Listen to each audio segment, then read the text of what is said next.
There was that one place I always thought about, and I just wanted to be there with you. The place that no eye has ever seen, the place that no heart has ever perceived. I had a great feeling inside of me. Assalamualaikum warahmatullahi wabarakatuh. Perkenalkan, nama saya Izzatul Laili Hidayatinti dari kelas 5J, Program Studi Agama Islam Fakultas Tarbiyah, Institut Agama Islam Hamzah Muadin Nahdlatul Wathon Bamuktin. Pada video pembelajaran ini, kita akan membahas salah satu topik penting dalam studi agama Islam, yaitu tentang manusia, agama, dan ruang lingkupnya yang akan kita bahas satu persatu. Dan langsung saja kita masuk ke pembahasan pertama, yaitu hakikat manusia dalam perspektif Islam. Dalam pandangan Islam, manusia adalah makhluk yang memiliki dua sisi, yaitu jasmani dan rohani.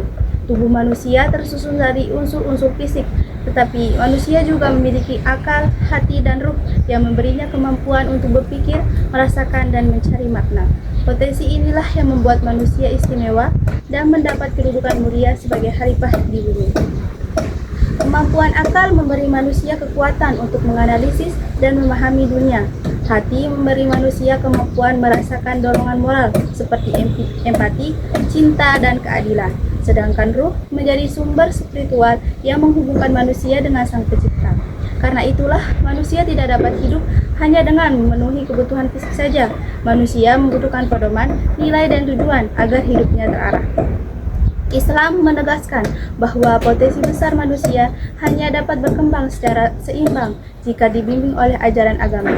Tanpa bimbingan, akal bisa tersesat, hati bisa kosong, dan perilaku bisa jauh dari nilai moral. Inilah yang membuat agama menjadi kebutuhan dasar bagi manusia. Dan yang kedua, pengertian agama dan fungsinya.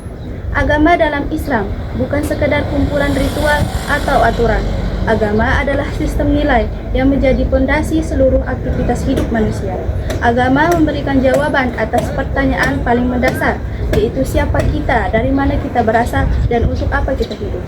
Secara fungsional, agama memiliki peran sebagai satu, penuntun spiritual yang menghubungkan manusia dengan Tuhan, pedoman moral yang membedakan mana yang benar dan salah.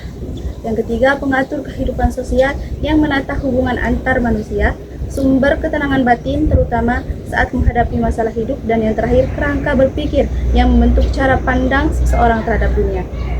Agama menata hidup manusia bukan hanya di masjid atau dalam ibadah formal, tetapi juga dalam keputusan sehari-hari, cara bekerja, berbicara, berkeluarga, hingga berperan dalam masyarakat. Islam memandang agama sebagai kesatuan antara akidah, ibadah, dan akhlak. Akidah menumbuhkan keyakinan, ibadah memperkuat kedekatan dengan Allah, dan akhlak menata hubungan manusia dengan sesama. Pembahasan selanjutnya adalah hubungan manusia dan agama. Hubungan manusia dengan agama bersifat timbal balik. Agama memberi makna dan arah hidup, sedangkan manusia menjadi pelaksana ajaran agama dalam kehidupan nyata. 1. Dalam kehidupan pribadi, agama membantu manusia mengenali tujuan hidup, mengendalikan hawa nafsu, dan membentuk karakter. Dan dalam kehidupan sosial, agama menciptakan masyarakat yang rukun, saling menghargai, dan saling menolong. Dan yang terakhir, dalam pembentukan perilaku, agama menjadi standar etika ketika seseorang jujur, disiplin, amanah, atau adil. Itu semua merupakan wujud dari nilai-nilai agama yang diamalkan. Manusia yang memaknai agama dengan benar akan menjadikannya sebagai kekuatan penggerak dalam hidup, bukan sekadar rutinitas. Sebaliknya, ketika agama hanya dipahami sebagai ritual, maka nilai-nilai moralnya tidak akan tercermin dalam tingkah laku. Yang menarik, hubungan manusia dan agama tidak statis. Cara manusia menjalani agama dapat dipengaruhi oleh lingkungan sosial, pendidikan, pengalaman hidup, dan budaya. Disinilah agama menjadi dinamis karena terus diaktualisasikan melalui praktik manusia dalam berbagai konteks kehidupan. Dan pembahasan yang terakhir yaitu ruang lingkup agama dan manusia. Ruang lingkup agama sangat luas dan mencakup semua aspek kehidupan manusia. Ada 3 ruang lingkup utama agama, yaitu yang pertama, akidah. Akidah adalah dasar keimanan seorang kepada Allah. Ia berfungsi sebagai fondasi segala perbuatan. Tanpa akidah yang kuat, ibadah mudah goyah dan akhlak mudah rapuh. Akidah membuat manusia menyadari bahwa hidupnya diawasi dan dipertanggungjawabkan.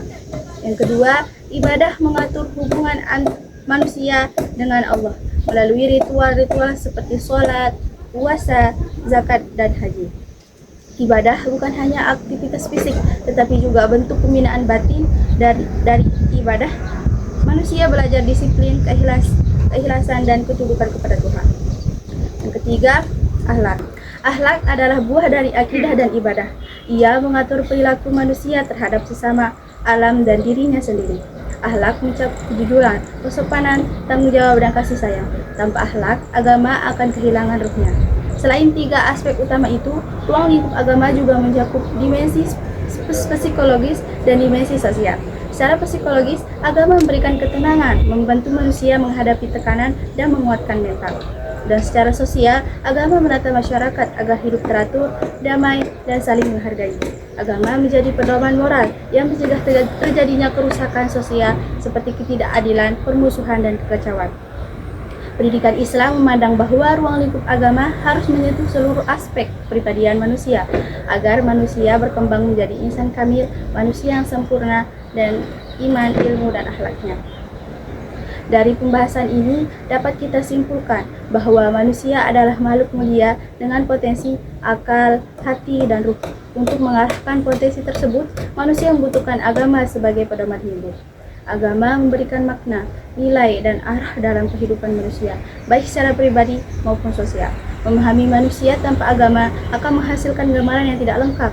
Sebaliknya, memahami agama tanpa melihat manusia juga tidak akan utuh. Keduanya saling terkait dan saling menguatkan.